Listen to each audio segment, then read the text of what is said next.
అందరికీ నమస్కారం. నేను మీ వెల్తురు నగేష్, జనసేన పార్టీ తెలంగాణ రాష్ట్రం.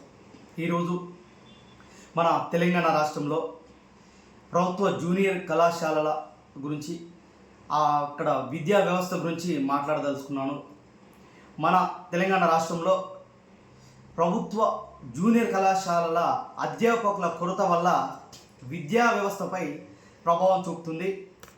ముఖ్యంగా ఈ యొక్క తెలంగాణ రాష్ట్రంలో కాంగ్రెస్ ప్రభుత్వం వచ్చినప్పటి నుండి కూడా ఏ నియామకాలు కూడా స్టార్ట్ చేయకపోవడం చాలా బాధాకరం.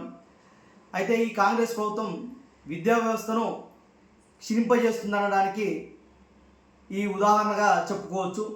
ఎందుకంటే రాష్ట్ర భవిష్యత్తును అర్థం చేసుకొని విద్యార్థులే రేపటి రాష్ట్ర అభివృద్ధిలో కీలకమైన ఘట్టం కాబట్టి విద్యా వ్యవస్థను క్షేత్రస్థాయి నుండి ముందుకు తీసుకుపోవాలి.